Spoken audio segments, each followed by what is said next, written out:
Join ചെയ്യുന്നത്. അദ്ദേഹം കൈരളി ടിവിയിലെ നമ്മുടെ വളരെ ഫേമസ് ആയിട്ടുള്ള പട്രുമാൽ എന്ന് പറയുന്ന പ്രോഗ്രാമിൽ അതിലൊക്കെ പങ്കെടുത്തിട്ടുള്ള ആളാണ്. അത് ഒരുപാട് പാട്ടുകൾ സ്വന്തമായിട്ട് രചിക്കുകയും അതുപോലെ തന്നെ മ്യൂസിക് ചെയ്യുകയും ഒക്കെ ചെയ്തിട്ടുള്ള ആളാണ്. അൻവർ വടകരയാണ് നമ്മളുടെ കൂടെ ജോയിൻ ചെയ്യുന്നത്. നമസ്കാരം അൻവർ ബ്രോ. നമസ്കാരം. എന്താണ് വിശേഷം? സുഖമായിരിക്കുന്നോ? നല്ല വിശേഷം. ഓക്കെ, ഇവിടെ കുറെ പ്രോഗ്രാമുകൾ കാര്യങ്ങളൊക്കെ ആയിട്ട് കുറച്ച് ദിവസം ഇവിടെ ഉണ്ട് തോന്നുന്നു അല്ലേ? അതെ, ഒരു 2-3 ആഴ്ച കൂടി ഉണ്ട് ഇവിടെ. വന്നതായിരുന്നു. അത് ശരി. ഏതൊക്കെ പ്രോഗ്രാം കഴിഞ്ഞപ്പോ? നമ്മളിപ്പോ ഒരു ഖത്തർ KMCസിന്റെ സ്റ്റേറ്റ് കമ്മിറ്റിന്റെ ഒരു പ്രോഗ്രാം ഉണ്ടായിരുന്നു. അല്ലാണ്ട് ഞങ്ങളെ സ്വന്തം വടകരന്റെ വിവ എന്ന് പറയുന്ന ഒരു സംഘടനയുടെ പ്രോഗ്രാം ഉണ്ടായിരുന്നു. പിന്നെ ചില ചെറിയ പ്രോഗ്രാമായിട്ടേക്ക് ഇങ്ങനെ പോകുന്നു. അത് ശരി. ഇപ്പൊ എനിക്ക് തോന്നുന്നു 1-2 പാട്ടുകളൊക്കെ ഇപ്പൊ ഇങ്ങനെ ഇൻസ്റ്റാഗ്രാമിൽ വൈറലായി പോയിക്കൊണ്ടിരിക്കുന്നുണ്ട് അല്ലെ? ഇവിടെ ഒരുപാട് റീലൊക്കെ ചെയ്യുന്ന പാട്ടുകളൊക്കെ ഇങ്ങനെ കണ്ടിട്ടുണ്ടായിരുന്നു. ഓക്കെ, അപ്പൊ എനിക്ക് തോന്നുന്നു ആ പാട്ടൊന്ന് പാടി കഴിഞ്ഞാൽ കൂടുതൽ ആളുകൾക്ക് മനസ്സിലാവും തോന്നുന്നു. ഓക്കെ, ഇത് പിന്നെ അനുഭവനെ എഴുതി മീൻസ് മ്യൂസിക് എന്തൊക്കെ എല്ലാം ചെയ്യാറ്? അത്യാവശ്യം എഴുതാറുണ്ട്, മ്യൂസിക് ചെയ്യാറുണ്ട്, പാടാറുണ്ട്, എല്ലാം ചെയ്യാറുണ്ട്. ഇവിടെ ഇപ്പോ ടിക്ടോക്കിലൊക്കെ വൈറലായിട്ട് നിൽക്കുന്ന ഒരു പാട്ടുണ്ട് എന്റെ പാട്ട്. എഴുതി മ്യൂസിക് അല്ല, അത് വേറെ സുഹൃത്തുക്കൾ എഴുതിയിട്ട് മ്യൂസിക് ചെയ്താണ്. പക്ഷെ പാടിയത് ഞാനാണ്. മാഷാഅല്ലാഹ് കുഴപ്പമില്ല. ഇപ്പൊ ടിക്ടോക്കിൽ ദുബൈയിലും ഇവിടെ ആയിട്ട് നല്ല സപ്പോർട്ട് കിട്ടുന്നുണ്ട്. അങ്ങനത്തെ ഒരു ക്ഷണം സ്വീകരിച്ചാണ് ഇവിടെ എത്തിയത്. നമുക്ക് ആ പാട്ടൊന്ന് പാടാമല്ലേ? ഓ, പാടാം. അകലെ ഒരു പുല്ലാങ്കുഴലിൽ അഴകായി ശ്രുതി ചേരും രാവിൽ അലകടലിൻ തീരം പോൽ അല തല്ലും മോഹങ്ങൾ അകതാരിൽ നിറയുമ്പോൾ അതിലെന്നും നിൻമുഖമായി അകലെ ഒരു പുല്ലാങ്കുഴലിൽ അഴകായി ശ്രുതി ചേരും രാവിൽ. അതാണ് പാട്ടിന്റെ പല്ലവി. അടിപൊളി ഗംഭീരമായിട്ടുണ്ട്. അത് സോഷ്യൽ മീഡിയയിലൊക്കെ നമുക്ക് ഇങ്ങനെ കാണാൻ പറ്റുന്ന പാട്ടുകൾ നിങ്ങൾ മിക്കവാറും കേട്ടിട്ടുണ്ടാവും എന്ന് വിചാരിക്കുന്നു. ആൻഡ് നമുക്ക് ഇതുപോലെ ഇപ്പൊ പട്രുമാൽ എന്ന് പറയുന്നത് ഒരു വലിയ റിയാലിറ്റി ഷോ ആയിരുന്നു. അപ്പൊ അതിന്റെ ഒരു എക്സ്പീരിയൻസ് എന്ന് പറയുന്നത് വളരെ വലുതായിരിക്കുമല്ലോ അല്ലെ? അപ്പൊ എങ്ങനെയുണ്ടായിരുന്നു അവിടുത്തെ ഒരു എക്സ്പീരിയൻസ്? നമ്മളിപ്പോ നോർമൽ ഒരു പാട്ടുകാരിൽ നിന്ന് ഒരു റിയാലിറ്റി ഷോയിലേക്കൊക്കെ എത്തുമ്പോൾ ഉണ്ടാകുന്ന ഒരു എക്സ്പീരിയൻസ് എങ്ങനെയുണ്ട്? എക്സ്പീരിയൻസ് എന്ന് വെച്ചാൽ വലിയൊരു എക്സ്പീരിയൻസ് തന്നെയാണ്. ഞാനിപ്പം ഖത്തറിലെത്താൻ വരെ കാരണം പട്രുമാൽ എന്നുള്ള ഷോ ഇപ്പോൾ കഴിഞ്ഞു കുറച്ചായെങ്കിലും പട്രുമാൽ എന്നുള്ള ഷോ ആണല്ലോ എന്നെ ഇവിടെ വരെ എത്തിച്ചത്. അപ്പൊ ഒരുപാട് എന്താ പറയാ, എനിക്ക് ഒരുപാട് അനുഭവങ്ങൾ ഉണ്ടായിട്ടുണ്ട് ഈ പട്രുമാൽ കഴിഞ്ഞതിന് ശേഷം. പട്രുമാൽ ഫെയിം അൻവർ വടകര എന്നാണ് പ്രത്യേകിച്ച് അറിയപ്പെടുന്നത്. അതെ, തീർച്ചയായിട്ടും. എന്റെ സുഹൃത്തുക്കൾ പോലും ചോദിക്കും, നീ മരിച്ചു കഴിഞ്ഞാലും എന്റെ കബറിനടുത്ത് പട്രുമാൽ ഫെയിം അൻവർ വടകര ഉണ്ടാവും എന്നൊക്കെ ചോദിക്കാറുണ്ട്. ഓക്കെ, അപ്പൊ നമ്മളിപ്പോ പറഞ്ഞ പോലെ എഴുതി പാടുക അല്ലെങ്കിൽ മറ്റു പാട്ടുകൾ പാടുക, ഏതാണ് കൂടുതൽ കംഫർട്ട്? നമ്മൾ മ്യൂസിക് ചെയ്യുന്ന പാട്ട് പാടുന്നതാണോ അതോ മറ്റൊരാളുടെ പാട്ട് പാടുന്നതാണോ? നമ്മള് മ്യൂസിക് ചെയ്ത് പാടുന്ന പാട്ടാണ് ഏറ്റവും കൂടുതൽ കംഫർട്ട്. നമ്മള് അത്യാവശ്യം പുറമേയുള്ള ആൾക്കാർ തരുന്ന പാട്ടും പാടാറുണ്ട്, കുഴപ്പമില്ല. എന്നാലും നമ്മൾ ചെയ്യുന്ന പാട്ടിനോട് ഒന്നുകൂടി കൂറ് പുലർത്താൻ പറ്റുന്നുണ്ട്. അതുപോലെ തന്നെ പിന്നെ നമ്മള് ഇപ്പൊ പല വേദികളിലാണെങ്കിലും റഫീ സാബിന്റെ പാട്ടുകൾ കൂടുതലായിട്ട് പാടുന്നതൊക്കെ അങ്ങനെ കേൾക്കാറുണ്ട്. അത് ആളുകൾ അങ്ങനെ കൂടുതലായിട്ട് ആവശ്യപ്പെടാറുണ്ടോ? ഓരോ വേദികളിൽ ഞാൻ അത്യാവശ്യം നാട്ടിലൊക്കെ പാടാറുണ്ട്. അപ്പൊ കൂടുതൽ വേദികളിൽ ഇങ്ങനെ ചോദിക്കാറുണ്ട് റഫീന്റെ പാട്ട് പാടാൻ പറ്റുമോ എന്ന് ചോദിക്കുമ്പോൾ ഞാൻ പാടി കൊടുക്കാറുണ്ട്. അപ്പൊ നമുക്ക് ഏത് പാട്ട് പാടുന്നത്? ഓക്കെ, റഫീ സാബിന്റെ ഏറ്റവും ഹിറ്റായിട്ട് ജനഹൃദയങ്ങൾ ഏറ്റെടുത്ത നല്ലൊരു പാട്ടുണ്ട്, പാടാം. അതുവരെ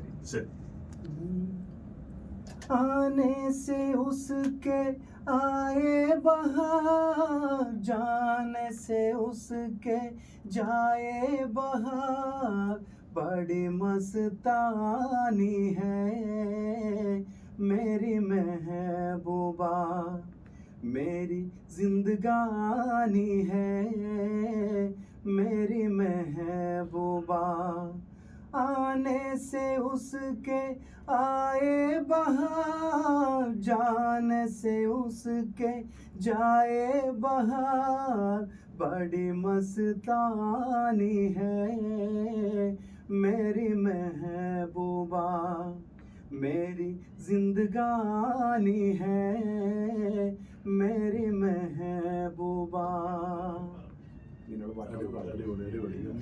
രസമായിട്ടുള്ള പാട്ടുകൾ നമ്മളിങ്ങനെ അൻവർ വടകര നമുക്ക് പാടി തന്നോണ്ടിരിക്കുകയാണ്. ഇപ്പൊ ഏകദേശം എത്ര ആൽബങ്ങൾ കാര്യങ്ങളൊക്കെ ചെയ്തിട്ടുണ്ടാവും? കുറെ ഏകദേശം ഒരു 100-ലധികം എണ്ണം ചെയ്തിട്ടുണ്ട്. അതായത് സ്വന്തമായിട്ട് മ്യൂസിക് ചെയ്ത് പാടിയ പാട്ടാണ്. പിന്നെ പുറമെയുള്ള ആൾക്കാർ എഴുതിയിട്ട് തരുന്ന പാട്ടും ഉണ്ടാവുന്നുണ്ട്. അതിലിപ്പോ എനിക്ക് എടുത്തു പറയാൻ പറ്റുന്നത് എന്നെ കൂടുതലായിട്ട് സപ്പോർട്ട് ചെയ്യുന്ന ഖത്തറിലുള്ള കുറച്ച് ആൾക്കാരുണ്ട്. എന്റെ അടുത്ത സുഹൃത്തുക്കളാണ്.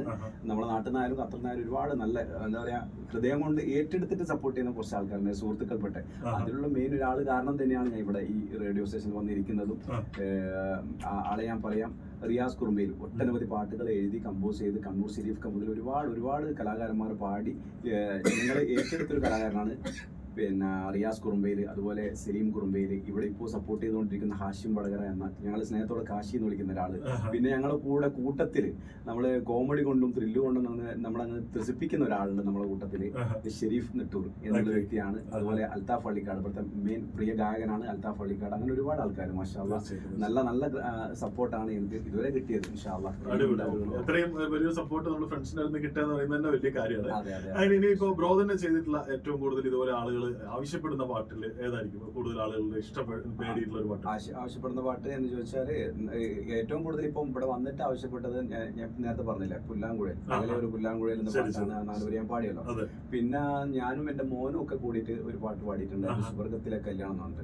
അപ്പോ അതും അതുപോലത്തെ പാട്ട്. പിന്നെ മെയിൻ ആയിട്ട് ഞാൻ ഇവിടെ വന്നല്ലോ, അപ്പം ഖത്തർ പ്രോഗ്രാമിന് ഇപ്പോ ഫസ്റ്റ് ടൈം ആണ് പ്രോഗ്രാമിനോട് വരുന്നത്. പിന്നെ അപ്പൊ ഇവിടെ വന്നതിന് ശേഷം നമ്മളെ പ്രവാസികളായിട്ട് ഒരുപാട് ഒട്ടുമിക്ക ആൾക്കാരെ നമ്മൾ പരിചയം പുതുക്കുമ്പോൾ അവരുടെ കഷ്ടപ്പാടുകളും ഇതൊക്കെ നമ്മൾ കാണുമ്പോൾ നമുക്കൊരു മനസ്സിന് ഒരു എന്താ പറയുക, ഒരു ചാഞ്ചാട്ടം പോലെ. അപ്പൊ ഞാൻ വെറുതെ ഇങ്ങനെ ഇരുന്നിട്ട് റൂമിൽ ഇരുന്നിട്ട് ഓരോ കഥകൾ ഇങ്ങനെ ആലോചിച്ച് എന്റെ പ്രിയ സുഹൃത്ത്, എന്റെ പാട്ടുകൾ അധികം എഴുതിയ ഒരു സുഹൃത്ത് ഇവിടെ ഉണ്ട്, സലാം വടകര, എടുത്ത് പറയണം എന്തായിരുന്നു.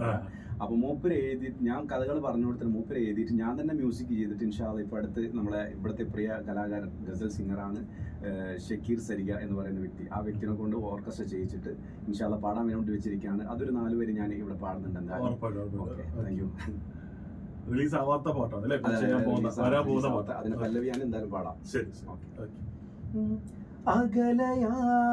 അകലയാണ് കിനാക്കൂട്, ഇവിടെ ഈ കനലിലാണൊരുകുമൻ വാഴ്വ്, ഇടറുമേ ജീവിതം നരകയാതനയിൽ, ആശകൾ നിരാശയായി നീറും തടവറയിൽ, വിടരുമെന്നോ പൊഴിയുമെന്നോ അറിയുകില്ലിനിയും, തളരുമെന്നോ താങ്ങുവരുമോ കഴിയുകില്ലിനിയും, ഈ പ്രവാസം അത്രമേൽ കഠിനമാണല്ലാ, ഉരുകി ഉരുകി തീരുമേ ഈ മരുമണ്ണിൽ, അകലയാണ് കിനാക്കൂട്, ഇവിടെ ഈ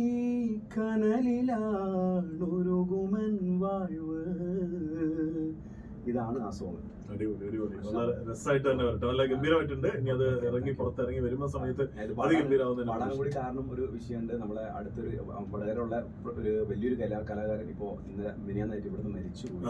ആള് നല്ലൊരു വ്യക്തിയാണ്, നല്ലൊരു പാട്ടുകാരനാണ്, മറ്റേ മ്യൂസിക് ഡയറക്ടറാണ്, പിന്നെ നല്ല ലിറിക്സ് റൈറ്ററാണ്. അപ്പോ അവരെ ഞാൻ ഇവിടെ വന്നതിന് ശേഷം അവരെ ഒരു സ്ഥിതി കണ്ടിട്ട് അവരെ അവസ്ഥയും കൂടി മാനിച്ചുകൊണ്ട് നമ്മൾ മൈൻഡിൽ വന്നൊരു കഥയാണിത്. ഈ കഥ ഞാൻ പറഞ്ഞ സലാം വടകരക്ക് പറഞ്ഞു കൊടുത്ത് മാഷാ അല്ലാഹ് ഇവിടെ നിന്ന് കമ്പോസ് ചെയ്യാൻ പറ്റി. ഞാൻ ഇവിടെ നിന്ന് ആ വർക്ക് ചെയ്തിട്ട് ഇവിടുന്ന് ഷൂട്ട് ചെയ്തിട്ട് ഇറക്കണം എന്നുണ്ട്. ഇൻഷാ അല്ലാഹ് എല്ലാവരും സപ്പോർട്ടും ഉണ്ടാവും. എല്ലാം നടക്കട്ടെ, തീർച്ചയായിട്ടും എല്ലാം ഗംഭീരമായിട്ട് തന്നെ നടക്കട്ടെ.